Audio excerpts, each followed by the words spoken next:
আচ্ছা ফোকাসে আমাদের ফোকাস থেকেও কিন্তু যোগাযোগ তুমি কি বলবো সামনে যেটা বলবেন এটা বলবো সমস্যা নাই ভাই বসেন ভালো লাগছে ঝামেলা করে ঝামেলা বুঝিয়ে না ভাই একটু জোরে বললেন কথা আমরা একটু বন্ধ করে দেওয়া আসতেছি আমরা শুরু করে তুমি বেশি কথা বলো কম কথা বলো তুমি কম বলো শুরু করবে সবার ব্যালট ট্যালট থাকলে হাতে রাখবে ভাই আমরা শুরু করতেছি রাখো তোমারটা হাতে রাখো। সম্মানিত গণমাধ্যম কর্মী বন্ধুরা আপনাদের সবাইকে বৈষম্য বিরোধী শিক্ষার্থী সংসদ প্যানেলের পক্ষ থেকে শুভেচ্ছা জানাচ্ছি।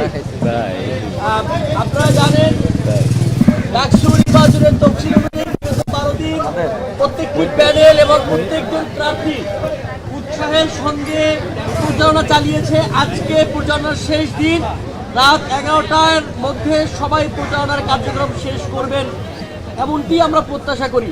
বৈষম্য বিরোধী শিক্ষার্থী সংসদ প্যানেলের পক্ষ থেকে আমরা প্রচারণার দিনগুলোতে আবাসিক অনাবাসিক বিভিন্ন ধর্মগোষ্ঠী পুরুষ নারী সকল শিক্ষকদের কাছে গিয়েছি। আমরা তাদের অসীম ভালোবাসা পেয়েছি, সমর্থন পেয়েছি। আমরা অসীম ভালোবাসা এবং সমর্থনের নিয়ে পথ চলতে চাই 9 সেপ্টেম্বরের ইলেকশন এবং তার পরবর্তী সময়েও। আজকের এই সংবাদ সম্মেলনে আমরা যেই প্রচারণা বিগত দিনগুলোতে চালিয়েছি সেই প্রচারণা এবং সার্বিক নির্বাচনী পরিবেশ নিয়ে কথা বলবো। আজকের সংবাদ সম্মেলনে এখন কথা বলবেন বৈষম্য বিরোধী শিক্ষার্থী সংসদ প্যানেলের সহ সাধারণ সম্পাদক এজিএস পদপ্রার্থী আশরাফা খাতুন। আসসালামু আলাইকুম। আমাদের অফিসিয়াল নির্বাচনী প্রচারণা আজকে থেকে শেষ হচ্ছে। আজকে রাত 11টা পর্যন্ত প্রচারণা চলবে। আমরা আমাদের সর্বশেষ আজকের যেই এতদিন পর্যন্ত আমরা প্রচারণা চালালাম সেই প্রচারণার একটা সারাংশ তুলে ধরতে চাই আপনাদের কাছে। আমরা চেষ্টা করেছি প্রত্যেকটা মানুষের কাছে যাওয়ার, প্রত্যেকটা শিক্ষার্থীর কাছে যাওয়ার। ছাত্রী হলগুলোতে যেহেতু আমি প্রবেশ করতে পেরেছি, প্রত্যেকটা ছাত্রী হলের প্রতিটা রুমে যাওয়ার চেষ্টা করেছি এবং আমি গিয়েছি, দেখেছি ছাত্রীদের ভিতরে অনেক আগ্রহ আছে, যেটা অনলাইনে দেখা যায় যে হাইপটা, অফলাইনে কিন্তু তার বিপরীত। আমরা অনলাইনে দেখেছি অনেকেই অলরেডি ভিপিজিএস এজিএস হয়ে গিয়েছেন, কিন্তু আমরা আশা করছি ব্যালটের যে বিপ্লব সেটা 9 তারিখ রাতেই যে ভোটের যে ফলাফল সেখানে প্রকাশ পাবে। আমরা ছাত্রীদের কাছ থেকে অভাবনীয় সাড়া পেয়েছি, তাদের যে ভালোবাসা, তাদের যে উৎসাহ, তার কারণে সে উৎসাহের কারণে আমরা 12 দিন একটানা প্রচারণা চালানোর পরেও এখনো পর্যন্ত সুস্থ আছি, স্বাভাবিক আছি, ভালো আছি এবং নির্বাচন নিয়ে এখনো পর্যন্ত খুবই উৎসাহিত আছি। আমরা পজিটিভ ভাইব পাচ্ছি চারিদিক থেকে। আমরা আশা করছি আমাদের প্যানেল বেশ ভালোভাবে বের হয়ে আসতে পারবে নির্বাচনের ফলাফলে। আপাতত আর কথা বাড়াবো না, আপনাদেরও সময় চলে যাচ্ছে। আমরা শুধু এটাই বলতে চাই যে ফেসবুক দেখে আসলে নির্বাচনের ফলাফল নির্ধারণ করা যাবে না। নির্বাচনের ফলাফল ব্যালট বাক্সের মাধ্যমে উঠে আসবে। ধন্যবাদ। আশরাফা খাতুনকে ধন্যবাদ জানাচ্ছি। এখন নির্বাচনের সার্বিক পরিবেশ নিয়ে বক্তব্য রাখবেন জুলাই গণ অভ্যুত্থানে যাদের অনুপ্রেরণা, যাদের শক্তি এবং সাহসের ফলে আমরা রাজপথে নেমে এসেছিলাম, তাদের মধ্যে অন্যতম বৈষম্য বিরোধী শিক্ষার্থী সংসদ প্যানেলের সাধারণ সম্পাদক জিএস পদপ্রার্থী, জুলাই গণ অভ্যুত্থানের অন্যতম নায়ক আবু বাকের মজুমদার। আমি খুব সংক্ষেপে 2টি বিষয় নিয়ে কথা বলবো।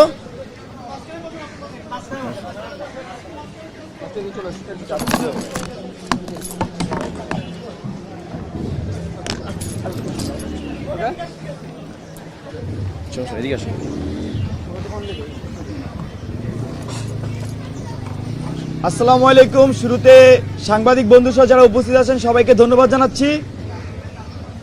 2টা বিষয় নিয়ে কথা বলবো। একটি হচ্ছে 9 সেপ্টেম্বরের নির্বাচনকে ঘিরে শঙ্কা, আর পাশাপাশি আচরণবিধি লঙ্ঘন এবং সারা দেশ থেকে কিভাবে এই নির্বাচনকে ইনফ্লুয়েন্স করছে সেই 2টি বিষয়ে কথা বলবো। 9 সেপ্টেম্বরের যে ইলেকশন, সেই ইলেকশনকে ঘিরে শঙ্কা আমরা অনেক আগে জানিয়েছি। আমরা দেখেছি নির্বাচন কমিশন প্রত্যেকটা দিন তাদের নিরপেক্ষতা হারিয়েছেন, যারা আচরণবিধি লঙ্ঘন করেছেন তাদের বিরুদ্ধে কোনো ব্যবস্থা নেয়নি।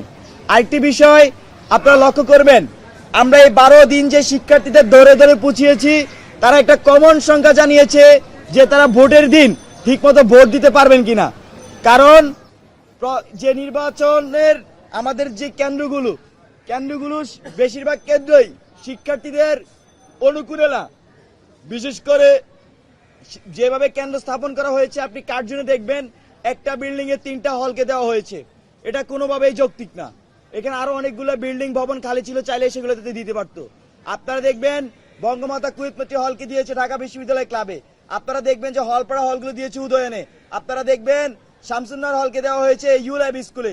মানে উল্টাপাল্টা করে দিয়েছে যাতে শিক্ষার্থীরা বোর্ডে অংশগ্রহণ করতে না পারে।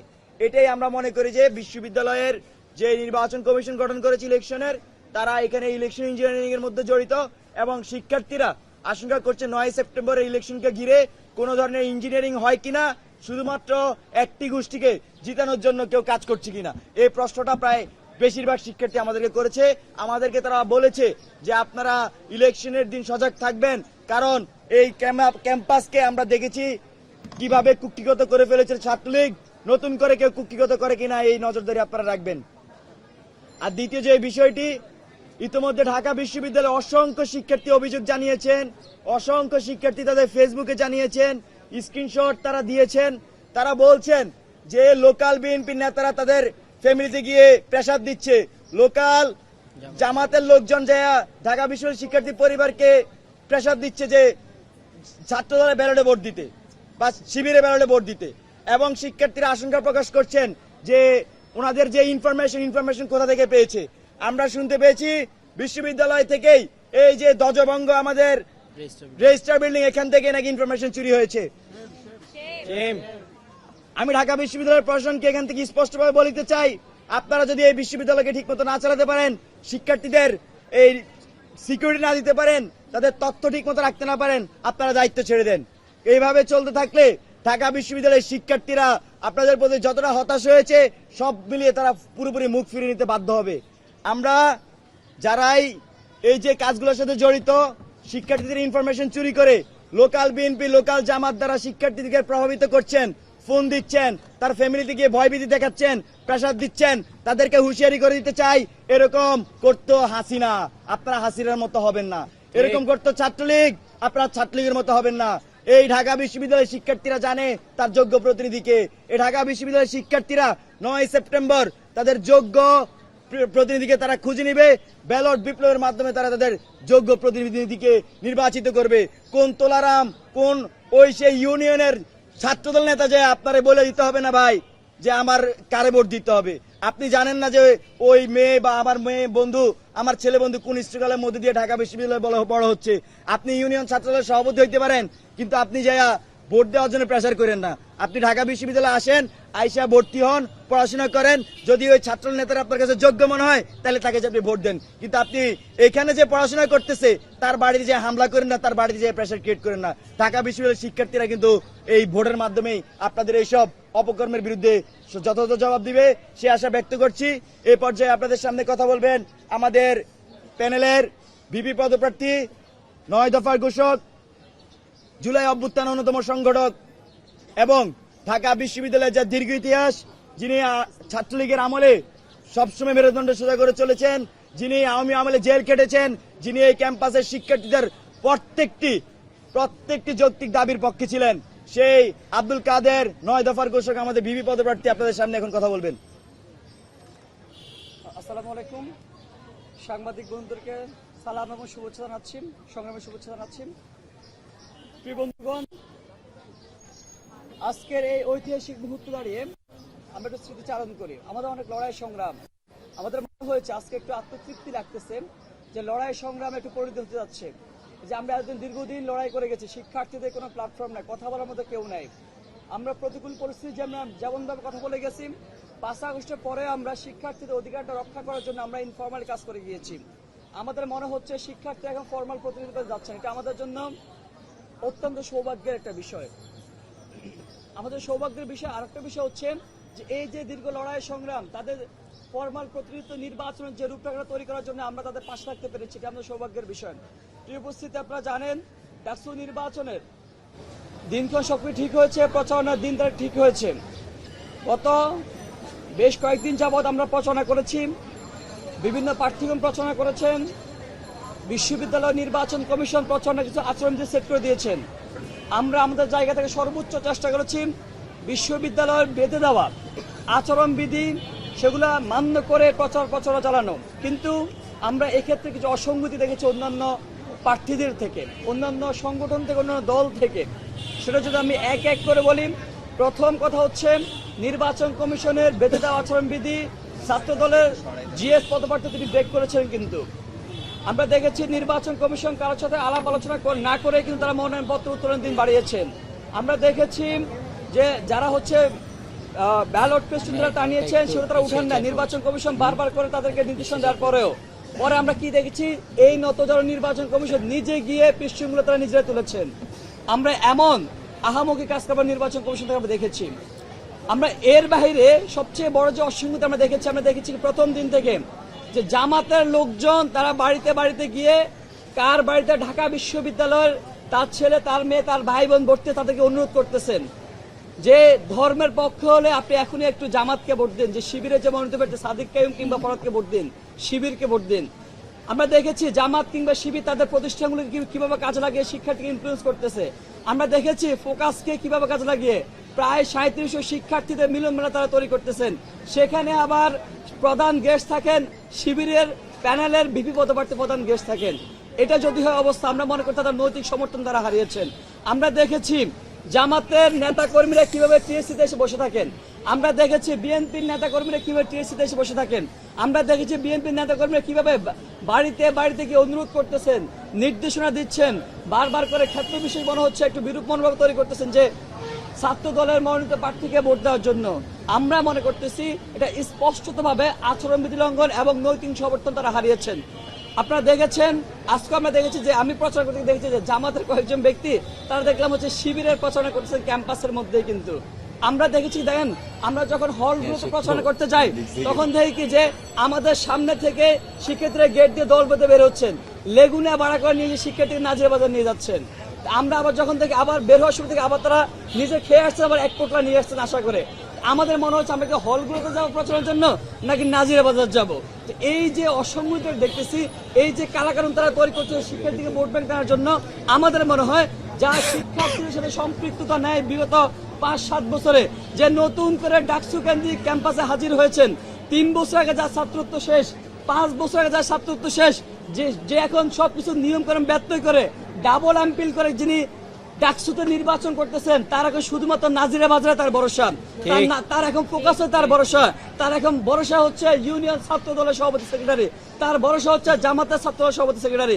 আমরা দেখেছি আমার একটা বান্ধবীকে ফোকাস থেকে ফোন দিয়ে বলতেছেন, ফোকাসের পরিচালক যে বলতেছেন, দেখো তুমি যদি আমি দাঁড়াতাম আমাকে তো অবশ্যই ভোটটা দিতাম। বলতে হ্যাঁ জি ভাই আপনি দিতাম তো খুবই ভালো, সদাচারী মানুষ আপনি দিতাম, কিন্তু তাহলে যদি আমাকে দিতে পারবে না সাদিক ক্যাম্পকে একটা ভোট দিও।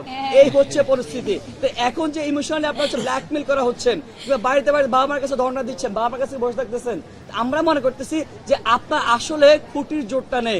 আপনার জোর হচ্ছে ফোকাসের, আপনার জোর হচ্ছে নাজিরা বাজারের, আপনার জোর হচ্ছে ইউনিয়ন ছাত্রদলের সভাপতি সেক্রেটারি। আমরা এটাকে তীব্র নিন্দার প্রতিবাদ জানাই।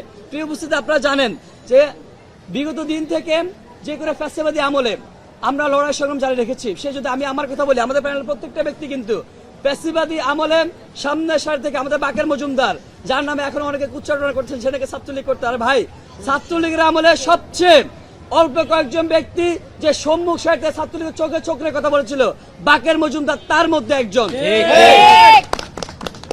আমরা ছাত্রলীগের আমলে কোনো হ্যাকমত অবলম্বন করি নাই, আমরা শুধুমাত্র নিজের স্বার্থের জন্য হলে থাকি নাই, আমরা হল ছেড়ে দিয়েছি সকল প্রতিবন্ধকতা সকল কিছু উপেক্ষা করে। আমরা অজুহাত দেখাই নাই শিক্ষার্থীদেরকে যে আমাদেরকে হলে ঢুকতে দেওয়া হয় না, আমরা অজুহাত দেখাই নাই যে আমাদেরকে হত্যাযোগ্য করা হচ্ছে। সবকিছু উঠতে গিয়ে আমরা রাজপথে থেকেছি। সকালে মারধর করে বের করে দিয়েছেন, 1 মাস আগে জেলে পুরে দিয়েছে, জেল থেকে বের হয়ে এসে আমরা আবার রাজুতে দাঁড়িয়েছি, শিক্ষার্থীর পাশে দাঁড়িয়েছি। আমরা কোনো অজুহাত দেখাই নাই, কোনো প্রতিবন্ধ দেখাই নাই। আজকে এসে আমরা যে প্রচারের কথা বলতে, দেখেন প্রচারণা নতুন করে মিডিয়া হাইপ দিয়ে আমাদেরকে 5 দিনের মধ্যে তোলার কোনো প্রয়োজনীয়তা মনে হয়নি আমাদের কাছে। আমরা শিক্ষার্থীদের কাছে নতুন করে যাচ্ছি না, ডাকসু কেন্দ্রিক নতুন করে কোনো স্থান, নতুন করে কোনো অঙ্গীকার নিয়ে যাচ্ছি না, আমরা আগে থেকে কাজ করে যাচ্ছি। শিক্ষার্থীর কাছে বলতেছি যে আমরা আগে যে কাজগুলো করেছি সেগুলো আমরা বেগবান করতে চাই। আমরা আপনাদের কাছে যে আস্থার যে জায়গাটা আগে অর্জন করেছি সেগুলো নতুন করে আবার পুনর্ব্যক্ত করতে চাই, পুনরায় অঙ্গীকার করতে চাই। এই জায়গায় আমরা মনে করেছি, আপনারা দেখেছেন শিক্ষার্থীরা অভাবনীয় সাড়া দিয়েছে আমাদের ক্ষেত্রে। আমি ছোট্ট একটা কথা বলে, দেখেন এখন তো প্রার্থী অনেক বেশি, শিক্ষার্থীরাও খুবই পরীক্ষা ক্লাস পরীক্ষা সবকিছু নিয়ে জর্জরিত, আতঙ্কিত অবস্থা আছে, ডাক্তার হয় কি না হয়, আর্মি মোতায়েন করে সবকিছু নিয়ে। তো আমরা দেখি সামনে ক্ষেত্রে একটু হয়তো একটু বিরূপ মনোভাব প্রকাশ করে, কিন্তু আমি যখন যাই, আমরা আমাদের প্যানেল যখন যাই তখন খুবই কোঅর্ডিনেট রিসিভ করে। আমরা গতকাল দেখেছি জগন্নাথ হলে আমরা মেয়েদের থেকে দেখেছি, কারণ আমরা দীর্ঘদিন থেকে নতুন করে ডাকসুতে নারী বান্ধব শাস্তিছি না, দীর্ঘদিন থেকে নারীদের সমস্যা সংকট নিয়ে কথা বলেছি, নারীদের অনলাইন হ্যারাসমেন্ট নিয়ে কথা বলেছি, নারীদের ক্যাম্পাসে অনিরাপত্তা নিয়ে আমরা কথাবার্তা বলেছি, নারীদের যে শিক্ষকরা অনৈতিক প্রস্তাবনা শিখে সেগুলো নিয়ে আমরা কথাবার্তা বলেছি, নারীদের হলে যে অদ্ভুত নিয়ম করা সেগুলো নিয়ে আমরা কথাবার্তা বলেছি। নতুন করে ভোটকে ভাগানোর জন্য নারী বান্ধব ছাত্রতা হওয়ার প্রয়োজনীয়তা আমাদের নেই। সেই কারণে আমরা অভূতপূর্ব আমরা সাড়া পেয়েছি।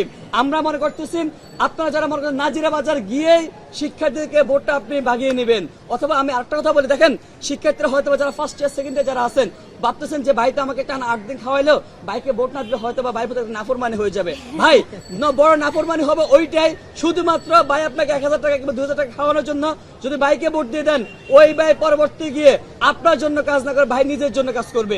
আপনারা দেখেছেন ওই ভাই পরবর্তী যারা এখন আশ্বাস দিচ্ছেন যে আমরা গন্ডুম গেসুম ফিরে আসলে আমরা আবার আপনাদের পাশে দাঁড়াবো। আরে ভাই ওই বারে তো আপনার পাশে আগেও দাঁড়ায় নাই, কিন্তু অতীতে এমন কোন নজির নাই। আবারও গন্ডুম গেসুম ফিরে এসে দেখা যাচ্ছে আবারও ভাই আবার আগের যে অবস্থা সে অবস্থানে ফিরে যাবে, কারণ ভাই নিজেও শঙ্কার মধ্যে আছে যে পরিস্থিতি পরিবর্তন হলে ভাই কোন দিকে যাবে। তো এই জায়গায় যদি খাওয়ার কথা চিন্তা করে, কিংবা আপনি চিন্তা করেন যে ভাই যেহেতু খাওয়াইছে ভাইকে একটা ভোট দিই, এই চিন্তা করবেন। আপনি ঢাকা বিশ্ববিদ্যালয়ের শিক্ষার্থী, আপনি বাংলাদেশের প্রতিনিধিত্ব করেন, আপনি বাংলাদেশের বিবেক, সেই জায়গা থেকে আপনি আপনার বিবেককে কাজে লাগাবেন। কে আপনার পরবর্তীতে আপনার জায়গাটা দেখবে, আপনি আপনার আত্মমর্যাদার জায়গাটা, আত্মসমালোচনার জায়গাটা সেটা আপনি নিশ্চিত করবেন। আমরা মনে করি ঢাকা বিশ্ববিদ্যালয়ের শিক্ষার্থীরা অবশ্যই বিবেচনা রাখবে। নতুন করে যারা চটকদার কথাবার্তা বলতেছেন, কিংবা যারা বলছেন ভাই আমি তো রাজনীতি করি না, আমি সবকিছু করি, আরে ভাই রাজনীতি আসলে ঢাকা বিশ্ব, আমি একটা কথা সবসময় বলি, ঢাকা বিশ্ববিদ্যালয় আদ্যপ্রান্ত সবকিছু আপনার রাজনীতি দ্বারা আপনি সবকিছু পরিচালিত হয়। আপনি নিজে নিজে রাজনীতি করবেন, আপনি রাজনীতি করতেছেন না ভাই, এটা একটা রাজনীতি। ডাকসু কেন্দ্রিক অনেকে দেখছি যে আমি রাজনীতি করি, আমি স্বতন্ত্র প্রার্থী, এগুলো বলে ভোট ভাগানোর চেষ্টা করতেছেন। আপনি যদি আবার পরবর্তী পরিস্থিতি যদি আবার গণকে ফিরে আসে, আপনি স্বতন্ত্র ব্যক্তি কখনো ফাইট দিতে পারবেন না।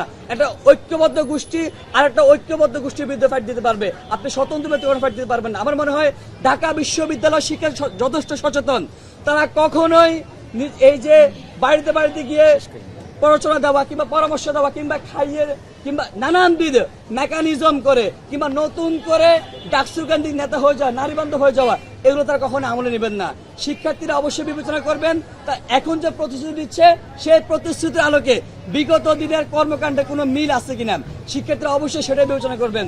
আজকে সর্বশেষ একটা বিষয় কথা বলতে চাই যে নির্বাচন কেন্দ্রিক আমাদের মনে হচ্ছে নির্বাচন কমিশন একটা কারসাজি করতেছেন। আমরা স্পষ্ট ভাষায় বলতেছি নির্বাচন কমিশন একটা কারসাজি করতেছেন, ভোট কেন্দ্রগুলোকে নিয়ে তারা একটা ইঞ্জিনিয়ারিং করতেছেন। এই ইঞ্জিনিয়ারিংটা একটা পক্ষের স্বার্থের দিকে যাচ্ছে, একটা পক্ষের দিকে যাচ্ছে। আমাদের মনে হচ্ছে নির্বাচন কমিশন সেটা বুঝে হোক না বুঝে হোক তারা সেটা করতেছেন।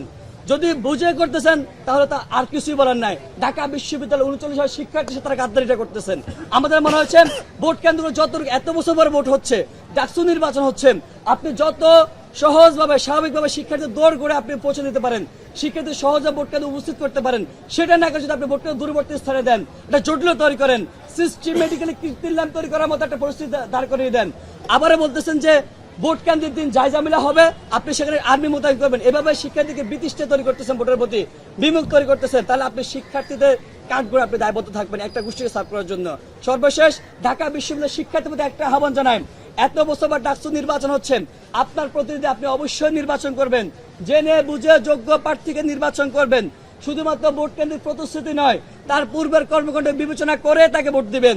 আপনি অবশ্যই ভোটে আসবেন, আপনাদের প্রতি আন্তরিক আহ্বান জানাই, আপনারা ভোটে আসবেন, ভোট দিবেন, যাকে খুশি তাকে ভোট দিবেন, আপনার বিবেক কাজে লাগিয়ে ভোট দিবেন, কিন্তু অবশ্যই আপনাকে ভোট দিতে আসবেন। অনুরোধ করতেছি আপনারা ভোট দিতে আসবেন। সবাইকে ধন্যবাদ জানিয়ে শেষ করছি। আসসালামু আলাইকুম রহমতুল্লাহ।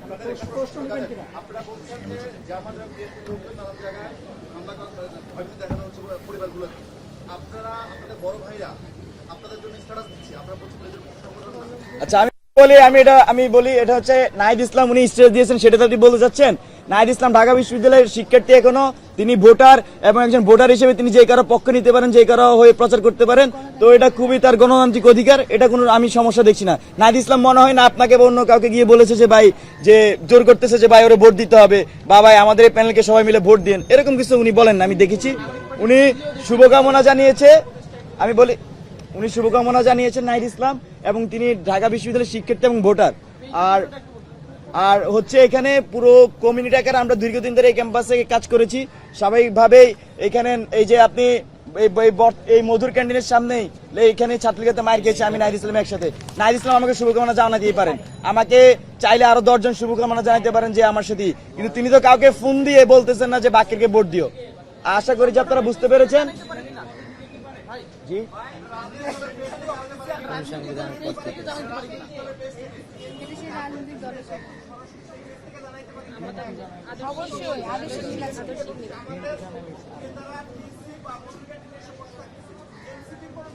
আচ্ছা, আপনি এটা আমার মনে হয় যে এনসিপির সাথে এই কোশ্চেনটা জিজ্ঞেস করতে পারেন, তারা পারে কি পারে না, কারণ তাদের যে রাজনৈতিক পলিসি, তারা ছাত্রদের যেহেতু তারা জাতীয় রাজনীতি করে, অবশ্যই ছাত্রদের রাজনীতি তাদের জাতীয় রাজনীতির অংশ, সেই অংশ হিসেবে অবশ্যই তারা ছাত্রদের যে কাউকে তারা সাপোর্ট জানাতে পারে। স্বাভাবিকভাবেই আমি আরে ভাই আমাকে জানাইতে পারে, আপনাকেও জানাইতে পারে, কিন্তু ওনারা যাকে চুজ করবে তাকে জানাবে, সেটা তারা ভালো বলতে পারবে। গণতান্ত্রিক পন্থায় এই অভিযোগগুলো আপনারা চাইলে নির্বাচন কমিশনকে জানাতে পারছেন, আপনারা জানিয়েছেন কিনা, আর জানালে সেক্ষেত্রে তারা কোনো ধরনের কোনো পদক্ষেপ নিয়েছিলেন? একটা সম্পূরক ভাই, কালকে জালালউদ্দিন ভাই অভিযোগ করেছে যে মন্ত্রীপাড়ায় থেকে প্রেশার দিয়ে তার প্যানেল থেকে লোক ভাগাই নিয়েছে বাক্সা থেকে। এই অভিযোগটা কতটুকু সত্য বা হচ্ছে কোনো ঘটনা ঘটে নাই, তার আচ্ছা, বক্তব্য তারা এখানে উনি যদি এরকম কোন সুনিষ্ঠ প্রমাণ সহ কথা বলতে পারে এটা বললে ভালো হতো। আর এখানে আমাদের সাথে যে হিস্ট্রিটা হয়েছে আমি সেটা যদি বলি, মাহিন সরকার উনি জুলাই অভ্যুত্থানে গুরুত্বপূর্ণ ভূমিকা পালন করেছেন। উনি জুলাই অভ্যুত্থানের শুরু থেকে বলতেন যে আমাদেরকে গণভবনমুখী হতে হবে। তিনি পুরো জুলাই অভ্যুত্থান ব্যাপী তার মেরুদণ্ডের যে একদম কঠোর অবস্থান সেটা মাহিন সরকার দেখিয়েছেন। জুলাই পরবর্তী সময় মাহিন সরকার তিনি তার যে গার্ডস সেটা সবসময় বজায় রেখেছেন, এবং তার মনে হয়েছে যে ডাকসু করার জন্য তিনি ডাকসুতে এসেছেন। এবং আমি যখন ওনার সাথে কথা বলেছিলাম ওই সময় উনি বলেছেন যে বাকের দেখো তোমার জয়ের অন্তরে আমি কখনো হব না, যদি আমার মনে হয় যে তোমার জয়ের অন্তরে হইতে চাইতেছি আমি তোমাকে ছোট ভাইকে আমি সাপোর্ট দিব, সমস্যা নাই, তুমি চিন্তা করো না। উনি এটা আমাকে যখন নমিনেশন পেপার জমা দিবেন তার আগেই বলেছেন। তো লাস্ট যেদিন মাহিন সরকার এখানে আমরা সংবাদ সম্মেলন করেছি, উনি আমাকে সকালে ফোন দিয়ে বলেছেন যে তুমি একটু এদিকে আসো, তোমার সাথে কথা আছে। উনি কথা বলে খুব স্বাভাবিকভাবে ওনার কাছে মনে হয়েছে যে জুলাই অভ্যুত্থানের শক্তিগুলো সমন্বিত থাকা উচিত, সেই জায়গা থেকে ওনার জায়গা থেকে উনি সংবাদ সম্মেলন করেছেন, উনি অবস্থান জানিয়েছেন। তো এটাকে ফেব্রিকেটেড করার কোনো ধরনের কোনো সুযোগ নেই, সেই সিদ্ধান্ত মাহিন সরকারের। আর মাহিন সরকারকে মানে কেউ জোর জবরদস্তি করে সিদ্ধান্ত চেঞ্জ করতে পারবে এই লোক মাহিন সরকার না, কারণ তাইলে আপনি জুলাইয়ের দিকে একটু ফিরে তাকান, মাহিন সরকার শেখ হাসিনা ফেব্রিকেটেড করতে পারতো। তো মাহিন সরকারকে ফেব্রিকেটেড করার সুযোগ নেই। রাজনৈতিক বক্তব্য অনেক দেওয়া যায়, কিন্তু মাহিন সরকার তার সিদ্ধান্ত সে নিজেই নিয়েছে। আর ভাই প্রশ্ন করেছেন যে আচ্ছা আমাদের নির্বাচন কমিশনের যেই আমি বলি আমাদের নির্বাচন কমিশনের ওনারা বলেছেন যে আমরা অভিযোগ দিব, এটা যেমন আবার ওনারা নিজ উদ্যোগে এরকম যদি চোখে পড়ে ওনারা ওনারা স্বপ্রণোদিত ভাবে ওনারা নেবেন ব্যবস্থা নেবেন। আমরা ইতিমধ্যে বেশ কয়েকটা জায়গায় আমরা স্মারকলিপি দিয়েছি এবং অনেক জায়গায় আমরা স্যারদেরকে জানিয়েছি ফোন দিয়ে, কারণ উনি যদি নিজ উদ্যোগে নিতে পারে আমি ওই জন্য জানাইলে হইতে পারে। দুইটা কাজই আমরা করেছি, কিন্তু আমরা কোনো ধরনের কোনো পদক্ষেপ দেখিনি। তো আমরা এখন আশা রাখতে চাই নির্বাচন কমিশন যে ইলেকশন বুথগুলো কেন্দ্রগুলো সেগুলোকে এখনো রিঅ্যারেঞ্জ করার সুযোগ আছে, আরো প্রায় মাঝখানে একদিন ওভারঅল 2 দিনের মতো সুযোগ আছে, চাইলে করতে পারে, সেই সম্ভাবনা আমরা মনে করি এখন আছে। আমরা আপনাদের মাধ্যমে ওনাদেরকে আহ্বান জানাতে চাই ওনারা যাতে ভোট কেন্দ্রগুলো রিশাফল করে এবং স্টুডেন্ট ফ্রেন্ডলি করে। ধন্যবাদ, ভালো থাকবেন।